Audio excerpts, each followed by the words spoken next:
Welcome to True Crime by Indie Drop-In. Each week we feature an episode from the best independent creators. Hit subscribe for more great true crime content. If you would like to help Indie Drop-In support indie creators, you can buy us a coffee.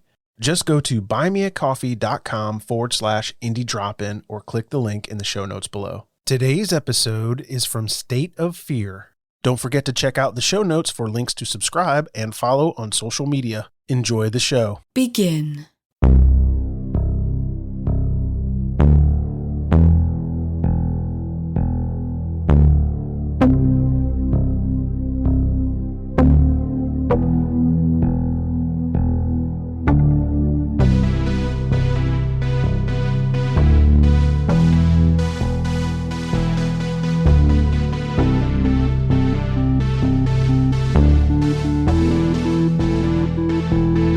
Welcome to State of Fear, where terror is homegrown.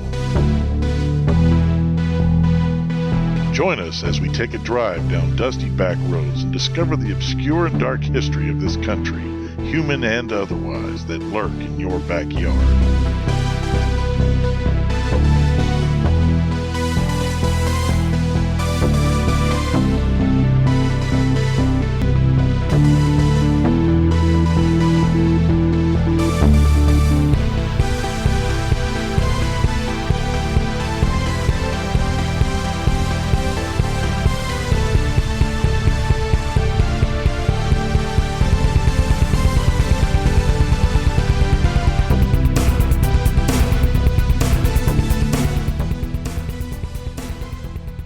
Welcome to episode 48, Washington. First up, we get through some weird Washington facts. Then James regales us with the story of America's first Doomsday cult hideaway. Finally, we discuss a little covered murder of 13-year-old Bruce Kim. I'm your host, Chris, and joining me is James. James, how you been, bud? Good evening, my brother. How you been, brother? How's the kiddo? And how's life, man? Man, kiddo is good. Man, she's doing good, man. She's doing really good. She's growing like a weed. It's so many things that you have to do and prepare for and worry about, and it's just like it's a clusterfuck. Yeah, so that's okay, though, man. It's okay. Life happens, and that's why, like I said, these episodes take a little bit longer these days, Yeah. but that's all right. It's okay. Life happens. It's free, so y'all deal with it. How about you, man? How's the house hunting going, dude? The house hunting is miserable. Every What's time going on? I get a list built up of houses, Yeah. potential new studios and everything, and they all either go under contract or I go see them and they turn out to be turds. Man, I saw this one house last week. I thought it was going to be great. Had Yeah. almost 6 acres of land, had a red barn, had everything. I mean, pretty much about 95% of what I wanted. But the Oh, house man. was basically plastic. You went inside and all the siding is this weird plastic crap. I would basically have to I'd have to spend about $30,000 to $50,000 to update it enough to make it where I would want to live there. Oh, that's a pain in the ass. Yeah, the kitchen was gorgeous, but the rest of the house was shite. So Yeah. I had to dismiss it, man. But I'm God still dang. looking. Well, best of luck to you, buddy. Hopefully you find something soon. You can get settled in, I get appreciate it. get your home studio built, and we'll be rocking and rolling, bud. Yeah, thank God. All right, dude. Why don't we go ahead and get into some of these weird Washington facts that we have? Indeed we shall. You may have heard the story of an odd occurrence in Oakville when a few strange rainfalls resulted in some mysterious blobs falling from the sky that, one, were proven not to be an airplane waste, and two, got some people sick and killed a couple of pets. That sucks. Oh, damn. One theory is that the flying jellyfish were involved. Flying jellyfish. An author named Charles Fort, who investigates all things odd, speculated that there was a species of nearly transparent jellyfish floating in the upper atmosphere. Yeah. Over the years, pilots have seen objects in the sky that resemble jellyfish, and people have found dead birds with marks on them that look like jellyfish stings. That's cool. Damn. That's a little weird, but that's That cool. little messed up right there. Yeah. Damn, flying jellyfish. Creepy. A man crashed into 3 cars while doing 100 miles per hour down a highway in April of 2013. When police arrived, they found he was wearing fake breasts and was pantless. He told the officers he'd had a dream he was in a car crash. That was it. He Just did not explain the fake breasts or no pants. Oh, ignore the fake titties and the porky piggin. Just Didn't explain any of that. Yeah. nope. As part of World War II defenses, anti-aircraft military weapons were installed atop the U.S. Department of the Interior. The problem? At 10 a.m. on September 3rd, 1942, a soldier accidentally pulled the trigger, releasing a round of ammunition at the Lincoln Memorial. Bullet hit the building's frieze, I guess that is, and damaged a few state names listed in tribute. Oops, sorry, Connecticut, Maryland, and Texas. Hey. That guy got fired. Yeah, he did. So fired. Right before a Washington War Memorial was rededicated in 1962, 2 homeless men found their way inside the structure. The 2nd Infantry War Memorial, which is located near the White House Ellipse, proved to be a comfortable place to catch some undisturbed nap time. What the men didn't know was that construction on the memorial was not yet complete. According to the Washington Post, construction workers were installing an 8-inch thick piece of granite atop the rebuilt structure when they heard newspapers shuffling from inside. The men escaped being sealed inside the memorial forever. Holy crap. That would have sucked. That would have sucked. Poor guys. I mean, can you imagine waking up and being stuck inside basically a tomb? Now I've heard of that, like on like the Hoover Dam and stuff like that, when they built all those large dams and things like that. Yeah. If people fall down in the forms and they pour the concrete, they're not going to bust, $200,000 worth of concrete and let it spill out over some slug that fell down the hole. He's permanently encased. So a lot of bodies in that dam. That's messed up. That is messed up. They are lucky. Yeah. All right. Why don't we get to some couple of quick famous Washingtonians? Washingtonians, yes, sir. We have Mr. Bob, the Price is Right Barker, born in Darrington, also of Happy Gilmore fame and Spay Your Pets. The Price is Right. Wrong, bitch. That's it. We also have Adam West, the smooth-talking Walla Walla, Washington, Batman 66, mayor on Family Guy. Yeah, he was hilarious on Family Guy. I loved him. He was awesome.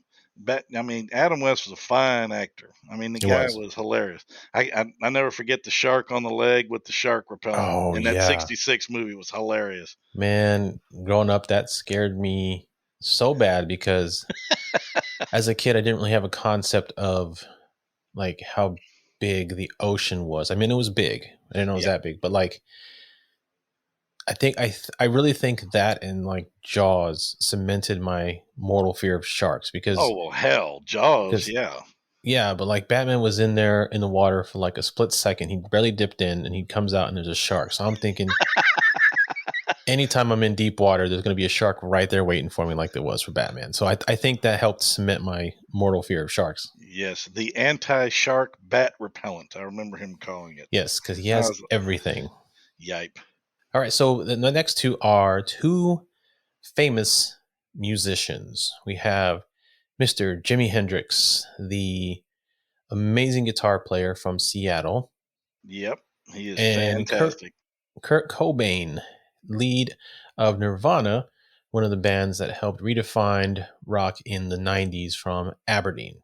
No comment. Also,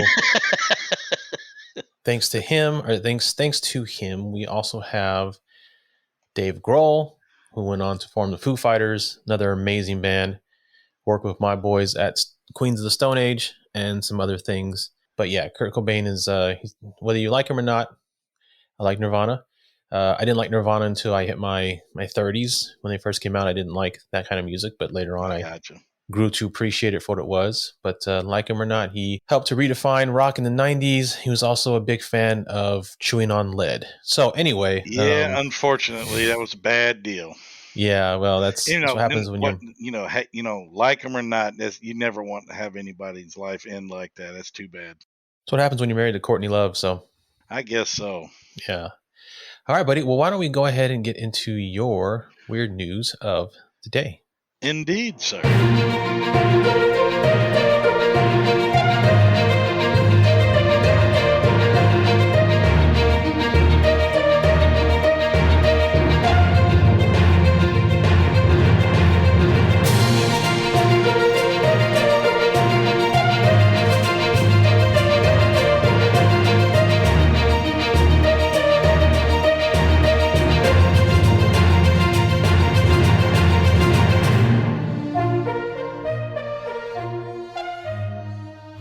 Man, I love that damn song.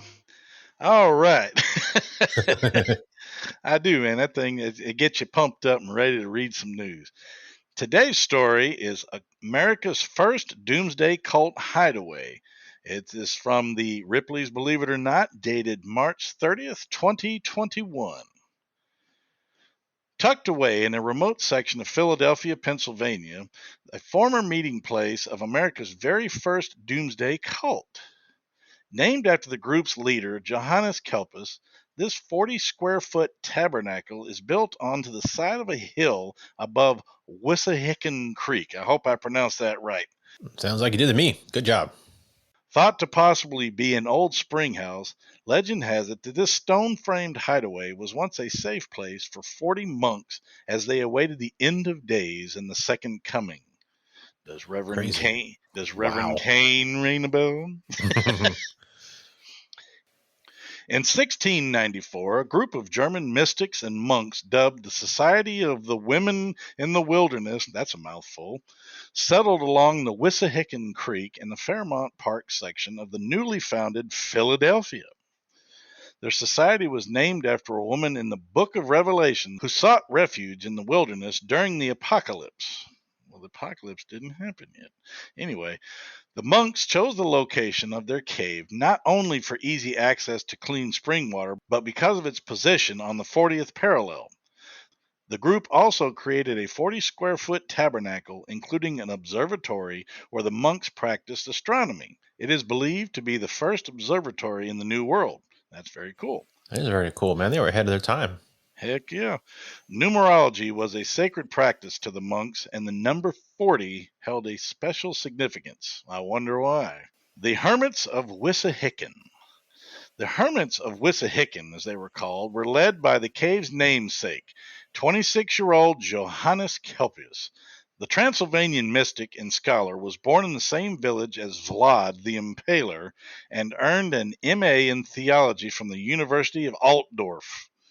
Like many others, Altdorf, I like that name. It's weird. Sorry, it's just go on. It's a funny name.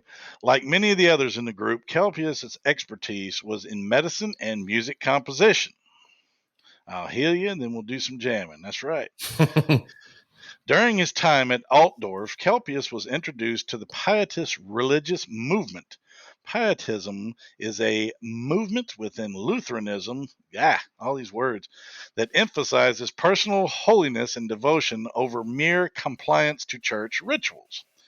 Kelpius soon joined a small group of young men called the Chapter of Perfection, formed by German pietist John Jacob Zimmerman. Yeah, you almost wanted to say it, didn't you? I said it. I said Jingleheimer Schmidt. His name is my name too. That's right. The group believed that they were on the brink of a new spiritual age and had to prepare for Christ's return. That I will not fault them for, because nobody ever knows. In 1692, the Chapter of Perfection was anonymously offered a free plot of land and a free passage to Pennsylvania. Kelpius believed this to be an ideal opportunity, as the 17th century Pennsylvania had a reputation for religious tolerance, and many Quakers, Pietists, communitarians, and free-thinking groups had sought refuge there. Like those hippies, dirty hippies. Yep. Passing the torch to Kelpius. Shortly before the group was set to depart for America, Zimmerman died and appointed Kelpius as the Chapter of Perfection's new spiritual leader. Kelpius was determined to complete his mentor's mission of awaiting Christ's return.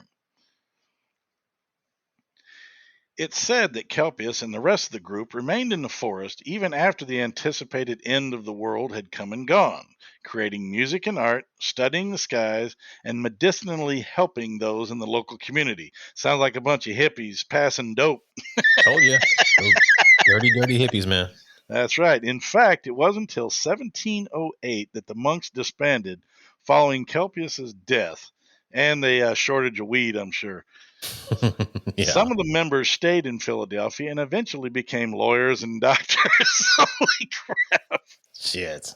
A bunch of hippie doctors and lawyers. I love it. 3 centuries have returned the site to the unruly wilderness that the monks saw when they first got there. Today, the meeting place for the Kelpius monks, the Kelpiuses, that's what it says. That's what it says. The Kelpius monks is nothing more than a lone cave on a hill.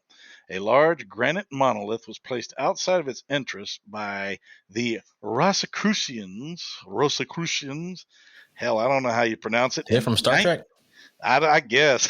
Sound like it.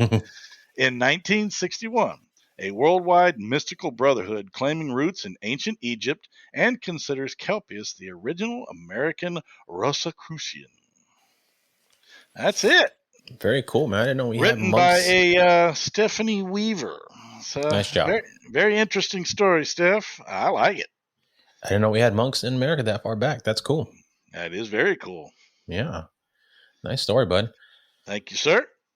All right. Why don't we go ahead and get on to our main topic of the night, the murder of 13-year-old Bruce Kim. Yes, let's do that.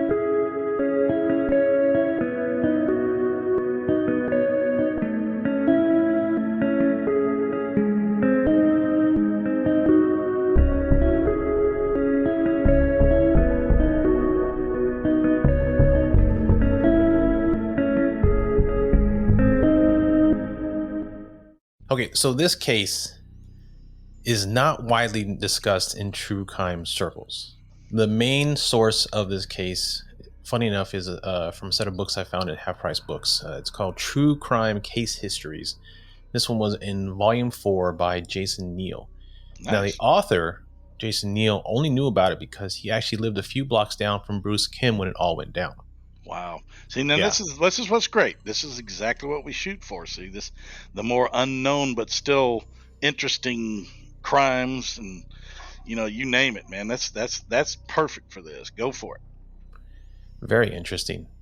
Matter of fact, a Google search for murder of Bruce Kim returns only a few articles from local papers.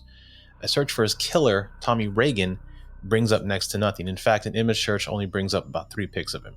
Wow. But on the evening of January 1st, 1977, 13-year-old Bruce Kim attended a house party at the Lemack Apartments in rural Centralia, Washington. Centralia was, in 1977, a small town of about 10,000 people, and it was considered a twin city with neighboring Chehalis, which is only about 5,000.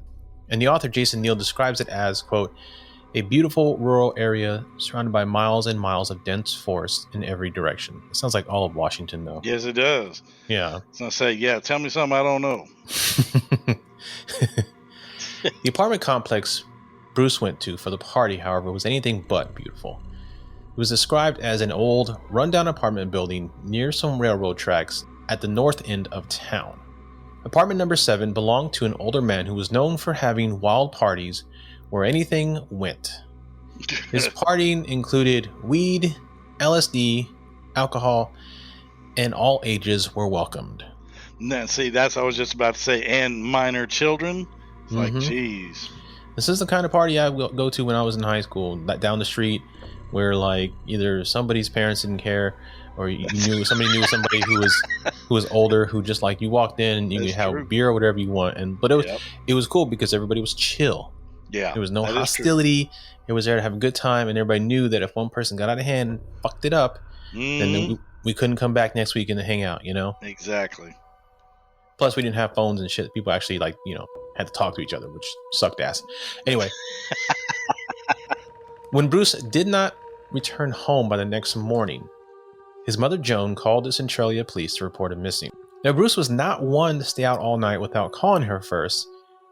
Joan found Bruce's bike in front of their house at 1002 L Street, but he was nowhere to be found.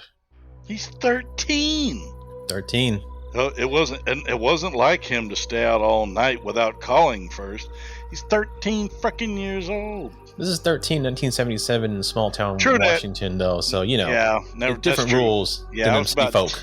Yeah, 77. I was about 10, and I did run the streets. So Thank you. Exactly. I stand corrected. You stand corrected. She went on to say that he was small for his age. According to some friends who saw him biking the day before, he was last seen wearing blue jeans, a jean jacket, and a printed t-shirt. They found no clothes missing from his room, and he had very little money on him, so as such, police ruled out Bruce having run away from home. When detectives contacted Bruce's friends, they found out he was seen heading towards the Lamac apartments the day before. They questioned the apartment resident, who was cooperative, and gave police a list of attendees as he best remembered it.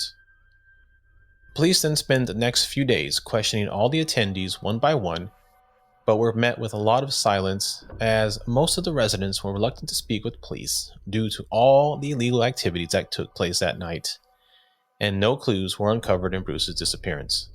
Big shock there. I ain't seen nothing, man. I ain't seen shit. I wonder if like one of them was like really high still when they got there. They were like, he was like, Dave's not here, man. That's right. Dave, what's his name? Oh, wait, Ben? What? I quit. I'm out. Wait, no, I'm out, dog. No, you're Ben. What? Who? Ben? What? No, what? Ben's not here. No, you're Ben. What? Anyway, the next night, the doors of the Centralia Fire Department were met with a loud, excited pounding just before midnight. A man from the apartments had run the 6 blocks to the fire department to alert them of a fire at the complex. His knocks were met with silence, so he then ran an additional 3 blocks to the police department, who alerted the fire department, but by the time they arrived, it was too late. The entire complex was burnt to the ground. They knocked on the damn door of the fire department 6 blocks down, and all they got was, "Go away!" I mean, jeez. Nobody called them? I mean, shit, a whole apartment complex is on fire? I refer you to 1977 small town Washington. Okay, I get it then. If you're having a dial, it'd be exactly.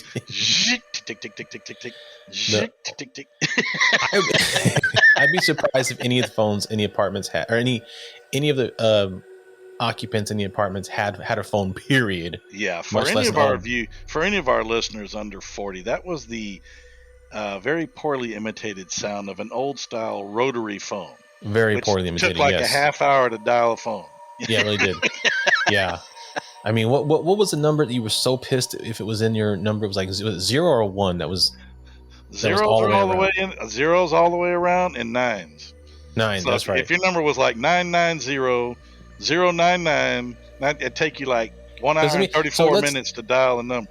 Let's explain a little more. So as we said, it's a rotary phone. So all the numbers are in a circular disc, and each finger hole had three letters. One number with like a bunch of stuff. So it was like 1 through 0, whatever, 1 through 9 and then a 0. So in order to dial the number, you had to put your finger in the finger hole for like say 3, and then turn it to the right towards the little clicker. All the way down. Yep. You let it go, and the disc rotates back to the beginning. So keep that in mind when we say if you had 9s or 0s, you had to hit the 9 and 0, go almost do a whole 360 back around, let it go, wait for it to come all the way back around before you can hit that 9 again. It's crazy. And it's funny having to explain this, because I remember dialing this thing like it was no big deal. And now here we are years and years later, decades later, explaining how to use these damn things. I mean, I remember when we first got our first digital phone that had like the 20-foot line on it, you know? Yeah. And it had like a little cradle, and you popped it open and it lit up and had all the buttons. I was like, man, this is space age right here. This is awesome, man. I can actually go 20 or 30 feet with my cord. Hell yeah. I used to take it under the kitchen table and just lay under the table and talk on the phone. Nostalgia. Yeah. Anyway, so back to it. So the apartment complex was burnt to the ground. Not at all suspicious. Not at all. Sure, just happens. Nothing to it. Nah. An investigation by the fire marshal found no evidence of accelerants, and the wiring in the building was very old, so there was a chance of a fire by faulty wiring. The chance was pretty high, actually. Accelerants, for you arson impaired individuals out there, that means like gasoline, lighter fluid, kerosene, something to make the place burn faster. Right. Okay. But something didn't sit right with the fire marshal, whose intuitions told him it was the work of an experienced arsonist. His suspicions were solidified when he learned that the complex was the very last place Bruce Kim was seen alive. Damn. Detectives told reporters, quote, "If Bruce Kim's body had been in the apartment, there would have been some evidence of his remains in the fire debris, fragments of bones, something. It is extremely rare for a body to be completely destroyed in a fire, even a Holocaust as fully involved as that of the Lamaque." Yep. End quote. Yep. Here's a little quick information for anybody. Let's just toss this in as to why a human body can survive a building fire of that nature and still be there smoldering once the fire goes out.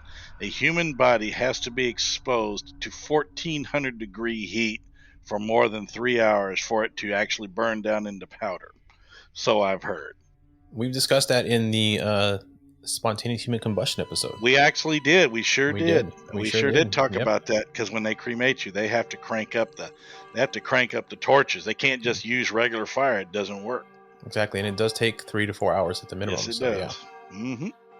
Police were frustrated by the fact, or I take that back, they were frustrated by the lack of clues on the case, but on January 13th, they would get a break. Susan Regan called the county sheriff and told them that Bruce Kim was most likely dead. She showed them a pair of jeans that her brother, Tommy Regan, left with her. The jeans were stained with what looked like blood at the cuffs. The lead investigator recalled, quote, "She says Tommy brought her the jeans and told her he'd gotten the stains on the cuffs when he turned a body over with his foot. Susan was clearly terrified when she left the jeans." 33-year-old Tommy Regan was no stranger to trouble. He had had run-ins with the police since he was a teenager. At 15, Tommy stole a car and was sentenced to the Green Hill School, Washington's maximum security lockup for older juveniles. He and another juvenile broke out one night, stole a 1.5-ton vehicle, and led police on a 45-mile high-speed chase. Some good old boys having some fun. Yep. Them Duke boys at it again. That's right. They drove the 1.5-ton vehicle the wrong way up the highway, crashed through a barrier, rammed into 6 other cars, and almost ran over a police officer before they were stopped. Idiots. Yeah. Reagan spent the next 17 years in and out of jail on charges that ranged from burglary, larceny, car theft, to rape and kidnapping. When Reagan was 20 years old, he was charged with kidnapping of a 14-year-old boy named Bobby at knife point. Reagan had approached Bobby and his friend after a baseball game one night and asked to help push his car. Once they got to his car and started pushing, Reagan brandished a switchblade knife. Bobby's friend took off, leaving Bobby to the horrors that were to come. Yeah, nice friend, asshole. Reagan dragged Bobby into a nearby forest and cut him in the ribs with the knife several times. He then sodomized the boy and dragged him into the Skookumchuck River. That's a funny word. The Skookum? Skookumchuck. Really? It's a lot of K's in there. Okay. Meanwhile, Bobby's friend had gone to get the authorities. And so when Tommy was distracted by approaching police sirens, Bobby was able to get away. Reagan was captured and charged with kidnapping. At the time of Bruce Kim's disappearance, Tommy Reagan was out on parole and living in Seattle, 90 miles away. But he had been in Centralia that day visiting family. Not only that, but he had been at the party at the Lamaque apartment and had been questioned by police in the days after the disappearance. With this new information and possible evidence, the police really wanted to question him again and contacted his parole officer in Seattle. According to his parole officer, he was living with someone named Christina Keithana Kempf. What is with the words today? We got some weird names. I know. All the F's and K's and everything in there, yeah. Well, I'll tell you what's with this name. Christina Keithana Kempf Born Charles Wheeler had a past similar to Reagan's. Oh, hell. When Charles was just a kid, he realized he actually identified as a girl, saying, quote, "All I knew was I wanted to be a girl, and I wasn't," end quote.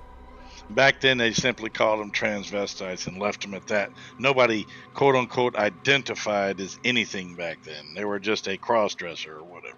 While in his teens, he assumed he was gay and married at the age of 16, only to divorce at 21. He is quoted as saying, "The homosexual life was a disappointment. I wanted to talk love and marriage, pots and pans, and all they wanted to talk was sex," end quote. He turned to alcohol after the divorce and became traumatically depressed and ended up in the Eastern State Mental Hospital with a diagnosis of incipient schizophrenia. Damn. It was after being released that Charles decided to become Christine. He officially changed his name, started wearing women's clothes and makeup. However, lacking in funds to take the next step to make it official, she was arrested and sentenced to 20 years in prison for cashing stolen checks. She was released after only 3 years, and within 20 days was arrested again. This is going to start this cycle of this particular individual. This woman is like, just, I mean, she's given so many. As we'll go through, we'll just see so many chances. She's locked up so many times, sometimes for life, but then she just gets lucky and gets out, only to go right back in not long after. I mean, the number of chances this woman has is amazing. Yeah, So, exactly. Christina stated that she was in a parking lot of a grocery store when she was accosted by a man who was trying to force her to have sex. She stabbed him to death in self-defense. At least that's the way she tells it. Exactly. She was arrested for murder, sentenced to life in prison in the Washington State Penitentiary in Walla Walla, a men's prison. Walla Walla. Who was born in Walla Walla? That would be Mr. Walla Walla Batman. Nice That's job. right. As you can imagine, being in a men's prison, she was harassed and ridiculed by the other prisoners and criticized by the prison psychologist who told her that she was just a homosexual. Somehow, by some miracle, even though she was given a life sentence, she was released in 1973. Strangely, when she was released, she received a $1,000 payment from an anonymous donor to start a fund to get her sex changed. Since the Since the donation wasn't enough for a full sex change, she used it to get breast implants and hormone therapy instead. And this was in the 70s. This was in the 70s, yeah. I honestly, this ain't no joke. I'm not making fun of that or nothing. It's just that I had no idea that they were even doing that back then. Yeah. That far back. You know what I mean? Yeah. I mean, that's because it wasn't in popular culture on news or on TV because of how conservative TV was back then, but it was happening. Yeah, that's true. Okay. Yeah. I get it. It's not like now where it's all over the place because social media and media in general has become much more open to the idea. Now, back then, no, you couldn't be gay, you couldn't be transvestite. You didn't even hear the word "damn" on TV hardly. I mean, hell, you could hardly be black or Mexican or Asian back then because they were just too conservative. Everything's too crazy. All right. The payment came from a flamboyant church in Seattle, the preacher of which was a transvestite himself who had 40D fake breasts and dressed in flowing silk robes. So very progressive church in Seattle, which is not surprising. Seattle just kind of a place where progressive starts, I guess. It pretty much. Yeah. In the spring of 1973, Christine would get married again to a man named Andy.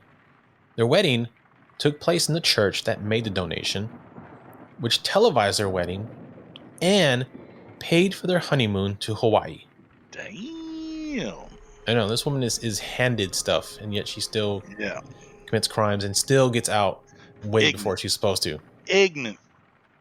Soon, both Christina and Andy were arrested on drug charges and sentenced to prison. Jeez. The police arrested her as Charles Wheeler, and so she shared a cell with her husband Andy. Oh, jeez. How convenient. Yeah. Once again, serving only a short time, Christine was released after only 18 months. What happened to her hubby? Still in jail. Still there, huh? Still there. She got released, but he didn't. So I'm saying that's why she's given so many opportunities, so many miracles come her way, and she gets. I mean, she should have still been in prison for that murder. Yeah, that ain't no shit. This time, she moved to Seattle, and this is where we find her living with Tommy Reagan, while her husband Andy still sat in jail. Poor Andy. Andrew Dufresne. Andrew, yep. Oh man, good reference. Meanwhile, on January 12th, Tommy Reagan was pulled over in his 1965 green Corvair for a traffic violation. However, since this was before he was wanted for additional questioning by police, he was only cited and released and hadn't been seen since that time. Mm. The Seattle police paid a visit to his known address, and neither him nor Christina were at the apartment. Reagan also owned a brown 1965 Barracuda that was often driven by Christine, but police were cautious to approach either vehicle when spotted, as it was rumored that Reagan often carried a sawed-off .22 caliber rifle. Police in Centralia went back to Reagan's sister to see if she had any more information. She told police that Reagan admitted to killing Bruce Kim and had buried the body somewhere in Yelm, Washington, which is a town about 30 miles northeast of Centralia. Now, the area around Yelm and Centralia was surrounded by a vast and dense wilderness. Again, most of Washington, I'm sure, especially in 77. Finding a grave would prove a monumental feat. Centralia police reached out to Yelm police for help, who checked with some of Reagan's old prison buddies in the area, but they hadn't heard from him either. Detectives learned that the Corvair Reagan had been sold the day after he was stopped for the traffic violation. They contacted the owner and impounded the car as evidence. It's pretty smart. Damn. Yeah. You know, he got pulled over, realized he wasn't being looked at or sought after for the disappearance, so he's like, screw it, I'm getting rid of this car, because they know this car already. Police found what looked like bloodstains on the seats and saw the undercarriage had recently scraped on something. This led them to think that Reagan had bottomed out the car somewhere in Yelm, possibly on an old logging trail, when disposing of Bobby's body. Smart thinking there, coppers. True that. On Friday, January 14th, Seattle police tracked down Tommy Reagan and took him into custody for breaking parole. He remained silent for the entire 90-mile drive from Seattle to Centralia. Now, while that was going on, Reagan's sister had come forward and given police 2 more items that Tommy had left behind: a shovel covered with dirt and a pocket knife. Damn. I mean, this sister just selling his ass out. Yeah, right up the river. Yep. Once again, she gave them more information that she didn't tell them the first time she talked to them. Man, she just has all the information. She knows everything. I teach that boy to cut the heads off her Barbie dolls, little bastard. That's right. Exactly. Hell yeah. She told detectives that she didn't know the exact location that he buried him in, but said, quote, "It's supposed to be near the Cougar Mountain area of Yelm. There's an old logging road, a mud hole where you have to turn and go through a fence, a kind of rise in the land as the road bends around. There's trees, just small fir trees," end quote. Police hypothesized that the, quote, rise in the land, end quote, was where Reagan may have bottomed out the Corvair. The morning of January 16th, a team of officers searched the area near Cougar Mountain. The weather that January was miserable, rainy, and wet, making the old logging roads muddy. The forest around Yelm was so thick and overgrown with blackberry bushes, vines, and fir trees, it made the search that first day a failure. The team went out the next day on the 17th, armed with aerial maps and plaster impressions of the Corvair's tire tracks. Again, smart. This is before like FLIR and all that advanced stuff. They were doing old school back then, just sticks and impressions. That's how shit got solved, man. Got done. That's right. Somewhere along one of the old logging roads, it came across her first clue: tire tracks in the mud. The mud matched what was recovered from the Corvair's tires. Following the tracks, they came upon a large hump in the road that they believed is where Reagan bottomed out the Corvair. The detectives took samples of the road to test against the dirt found on the car. Now, once the team reached the end of the tracks, they spread out and searched the surrounding area of dense forest. 100 feet from the end of the tracks, police came upon a fallen tree that had been recently burned. They also noticed drag marks in the mud near the log, found a patch of buffalo grass that was not in the ground. It had been thrown on the ground and seemed to have been used to hide something. Oh, Tommy, you dumb motherfucker. Exactly. Tommy. The team began to dig with their hands, and just 6 inches from the surface, they came upon a body. The body was lying face down, and there were what appeared to be physical trauma. Slashes and scratches could be seen on the back, and a massive gash was found on the back of the neck. As they continued to dig, they soon came to a horrible realization. The head was missing. Holy hell. The head had been completely severed and was not in the grave with the body. When they removed the body and placed it on the ground, they found the limbs had deep cuts in them as well, as though someone tried to remove them and gave up. Jeez. Even more horrible, when they turned the body over on its back, they could tell the body was of a boy, but the boy's genitals had been completely removed. Good Lord. There was also a massive incision from the pubic bone to the chest. Apparently, he, first of all, was not a very good killer anyway, but he didn't know how to dismember a body and made a bunch of different cuts and gave up because it was too hard. No, I'm just reserving comment because he's just a royal bastard and I hope he burns in hell. Processing the crime scene, the only additional evidence found were a couple of scraps of toilet paper with a distinctive brown floral print. The body was taken back to Centralia for a post-mortem examination. Now, due to the cold that January, the body showed minimal signs of decomposition. Police were certain the body was that of Bruce Kim, but since there was no head for positive ID, nor teeth for a dental match, they had considered fingerprints. However, Bruce, being 13, had never been fingerprinted before. Oh, shit. This is true. So, they luckily caught a break when they learned that Bruce had had a severe leg break. They x-rayed the body they had and compared it to the x-rays from Centralia General Hospital and found they matched. The body was that, in fact, of Bruce Kim. Jeez. The initial autopsy noted that Bruce's blood alcohol content was 0.21. Still? Mm-hmm. But I guess when you die, your metabolism comes to a screeching halt. So that kid was twice the legal limit of the time. So he was officially plastered. And that's an excessive amount for most adults. But absolutely, for a kid. But the coroner admitted that decomposition and blood loss can cause false results for BAC. So there's no way to prove that he was that drunk. I gotcha. Police began to retrace all of Tommy Reagan's movements for the past 3 weeks. They already knew that he was at the party at the Lemack Apartments.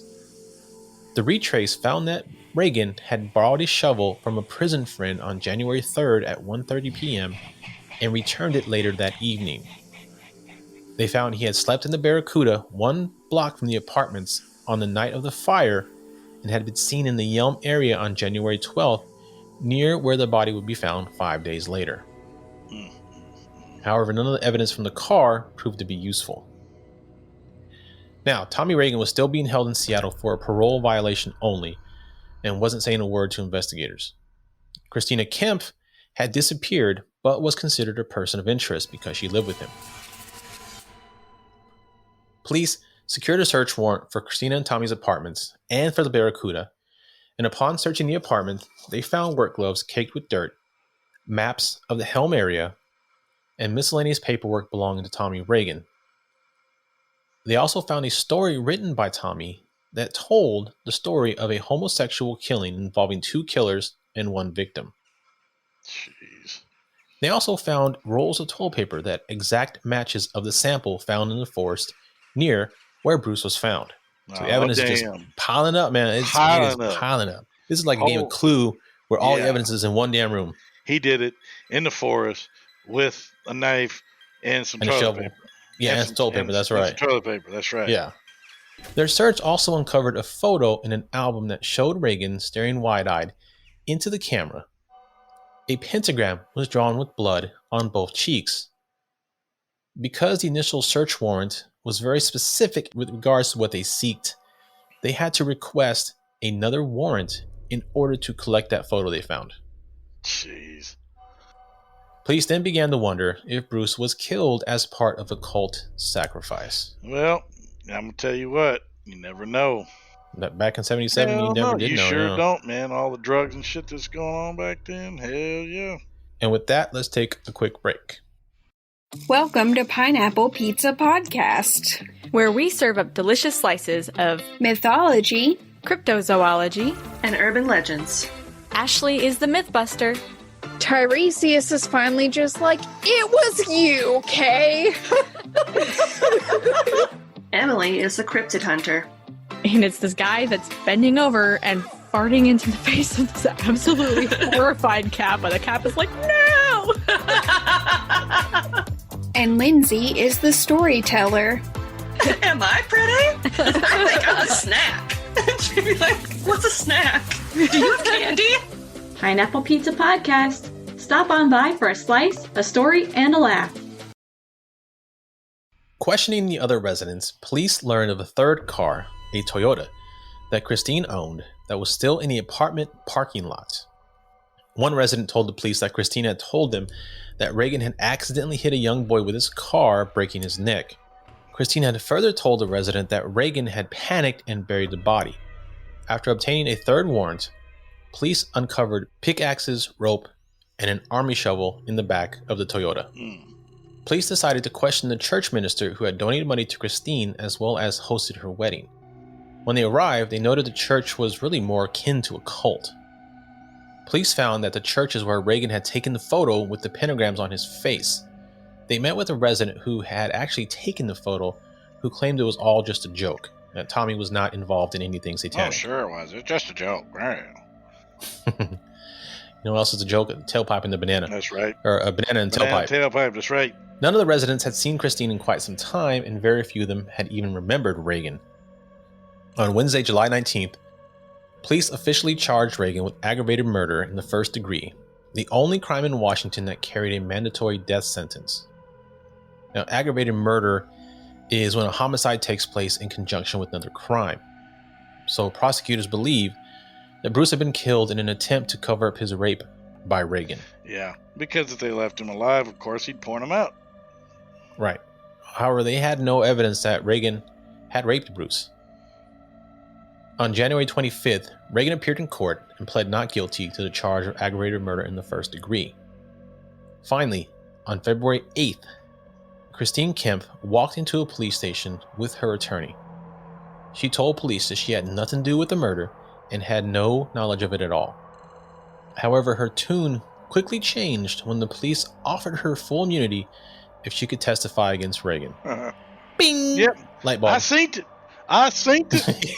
Exactly. I seen it all. I seen it. Start singing like a bird. Exactly. Ridiculous. Police then went and interviewed Bobby, the boy Reagan had kidnapped 13 years earlier. Now, this is when Bobby finally revealed to the police what all had happened when he was taken into the woods. After being taken into the woods, Reagan put the switchblade up to his throat and threatened to, quote, cut off his genitals, end quote, if he didn't cooperate. Bobby was then raped orally and anally before escaping. Even with Bobby's testimony, prosecutors admitted that this was an uphill battle to make the aggravated murder charge stick. Now, another witness would come forward who claimed to have seen Reagan having sex with Bruce in the early hours of January 2nd. While this testimony didn't prove rape, it did put Reagan with Bruce the night of his disappearance. Shit. Reagan's trial was set for April 1977. Just before the start of the trial, his attorney called police and told them that Reagan wanted to deal. Reagan would plead guilty to a lesser charge of second-degree murder if it would spare his sister, who was pregnant at the time, from testifying. He was concerned that having to testify would endanger the baby. Oh, how nice of that little A killer. thoughtful little murderer, yeah. Bastard. Second-degree murder is committed when a person intentionally kills another person. Premeditation is not required. It also carries a life sentence as opposed to the death penalty. And while not part of the deal, Reagan stated that he would also lead the detectives to the location of Bruce's head. Jeez. Again, how nice is that What killer? a nice murderer, yes. He's such a good murderer, yes you are. Prosecutors accepted the deal, and as Reagan already had 3 felonies, charges were filed on Sunday, April 17th, accusing him of being a habitual criminal. Conviction on the habitual criminal charge brings a mandatory life sentence, and a person found to be a sexual psychopath cannot be released on parole. So this is the path they were hoping to get to keep him in jail. On April 18th, 1977, Tommy Reagan pleaded guilty to second-degree murder and led detectives to the head of Bruce Kim. Had they not taken the deal, they stated that Bruce's head would likely have never been found. Yeah. The lead detective stated, quote, "It was buried in brush so thick a coyote couldn't crawl through it," end quote. Damn. 300 yards from the gravesite, the police located the decomposing head inside some dense blackberry bushes. So it was close to where he just at arm's length just threw it as hard as he could throw it, just where it landed. Yeah. Using dental records, they were able to confirm it to be the identity of Bruce Kim. Reagan finally told police what went down that night. Bruce and Reagan were hanging out in the parking lot of the apartment complex. Reagan stated that he and Bruce were extremely drunk and had a dispute. At one point, Bruce swore at Reagan, which threw Reagan into a rage. Okay, so we got a 13-year-old kid arguing with a 33-year-old guy. And they're fighting and arguing. And they're drunk. They're extremely drunk. Stupid. He wrapped his hands around Bruce's throat and squeezed. Reagan didn't even realize he was dead. Quote, "I didn't realize I'd killed him. I thought he was breathing," end quote. He's a small 13-year-old boy. You're a 33-year-old jackass. I had no idea. Oh, he did? Ah, damn. Yeah. He put the body in the trunk of the Corvair and drove to Seattle. As he drove along the logging road, Reagan threw Bruce's clothes out of the car.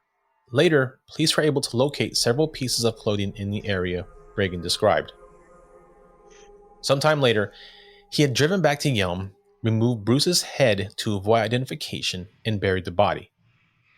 He also removed the genitals at that time, though when asked why, he claimed to not remember doing it, nor making any of the additional mutilations, slash marks, or attempted dismemberments. Due to the media attention the case was getting in Centralia, the trial was moved from Lewis County to Pacific County. Now, during one of the drives back to Lewis County Jail, they passed a hamburger stand Reagan was familiar with. Reagan whined that he would probably never taste another milkshake for the rest of his life. Too bad. He's tasting a milkshake. Not the kind he likes, though. No, it's gonna be a milkshake with a meat straw. Yep, that's it. Chief Jones, though, the cop that was driving him, was a fair man.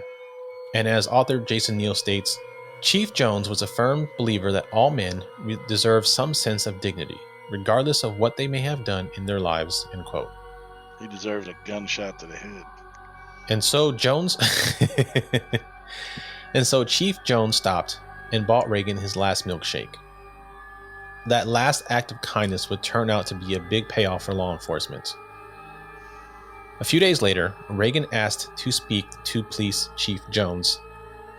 Reagan said, quote, "It came down just like you had put it together. I trust you. I won't talk to anyone but you. There are some things I could clear up if I knew I wouldn't get prosecuted for it. I could clear the board some," end quote. In an extremely controversial move, Chief Jones spoke to prosecutors and asked to grant immunity for Reagan for any prosecution of crimes other than homicide or crimes out of his jurisdiction, and the prosecution agreed. Reagan then admitted to setting the Lemack apartments on fire. On the evening of January 5th, just before midnight, Reagan was parked near the building. Quote, "It was so ugly. I just went back to burn it down because it was so ugly," end quote. He told the police that he was drunk and simply wedged newspaper into the frame of the building and lit it ablaze. Damn, how rickety is a damn apartment building if all it took was newspaper to set that mug on fire and burn it to the ground? No God, shit. it was held together by matchsticks and freaking kindling or something. I was gonna say, and I don't know how the wood can be so dry rotted, because I'm sorry, the Pacific Northwest is very humid, lots of rain constantly. Yeah. So I don't know how it'd be like a matchbox. It'd have to be. Yeah, it went up apparently fast. So shit.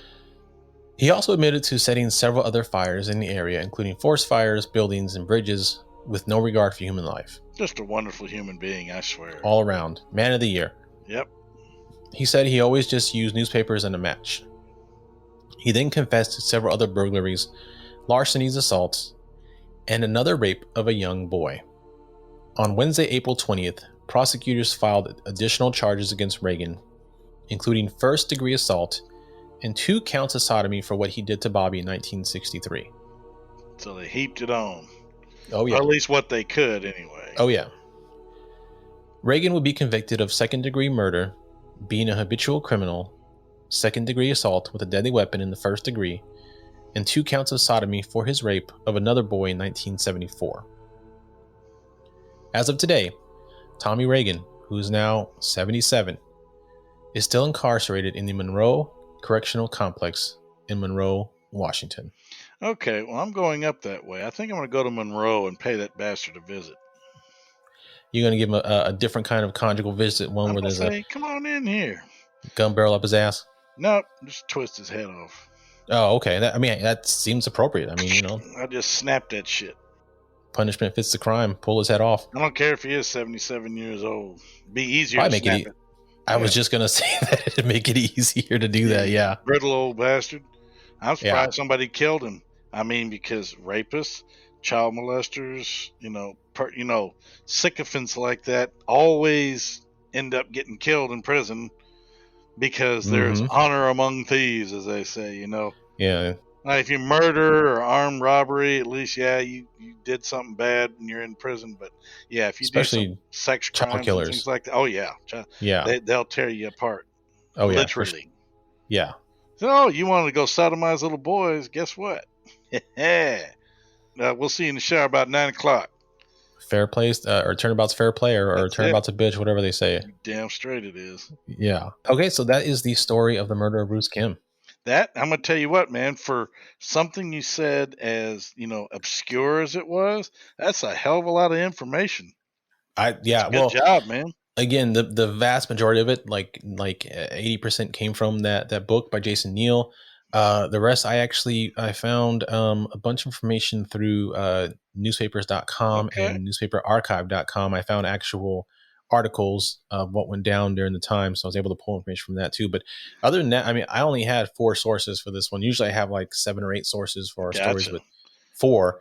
Thankfully, Jason Neal had 85% of the information. So there's well done, sir. Yeah, I thought that was quite an interesting story.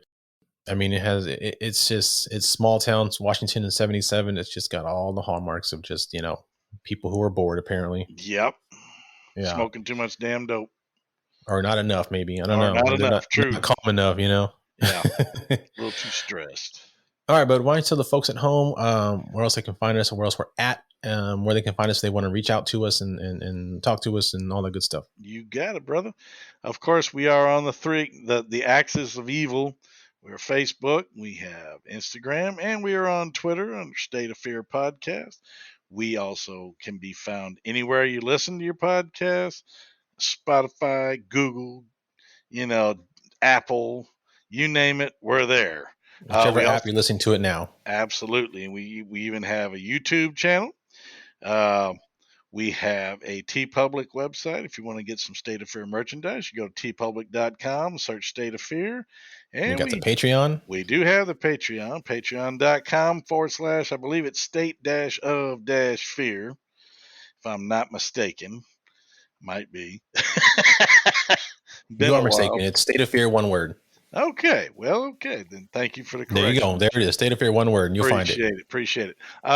Another quick reminder, if you just want to take a few minutes out of your day and submit a review to Apple Podcasts or wherever you listen that allows you to do so. If you'd like to submit a good rating for us and take a snapshot of that rating and email it to stateoffearpodcast@gmail.com, you will be rewarded with a 1996 collector's edition X-Files postcard. We do have a few left, so We do. while supplies last, as they say.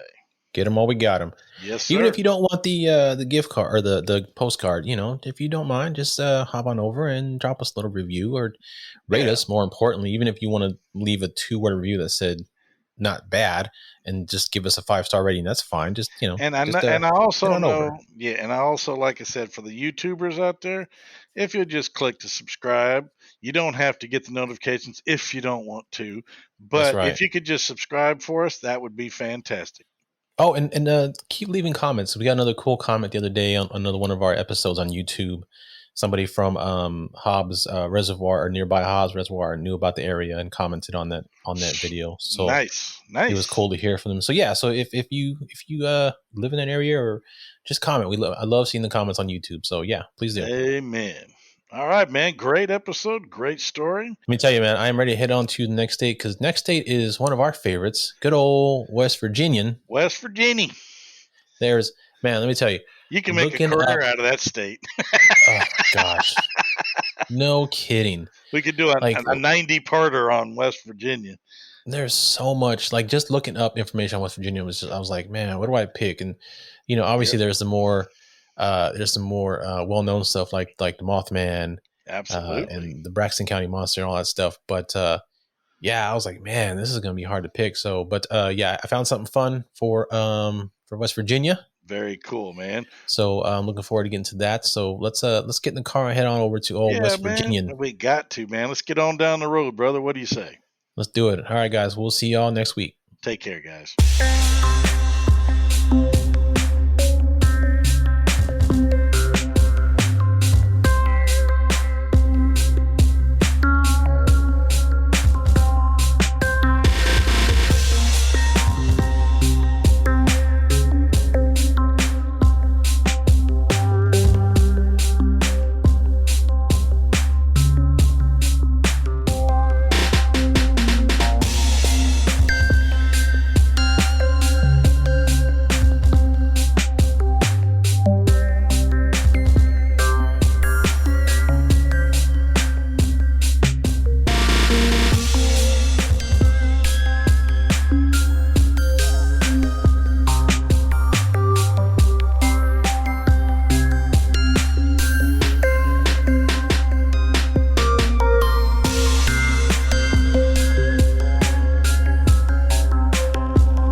Thanks again for listening to True Crime by Indie Drop-In. If you would like your show featured, reach out to us at Indie Drop-In on all social media or go to indiedropin.com. See you next time.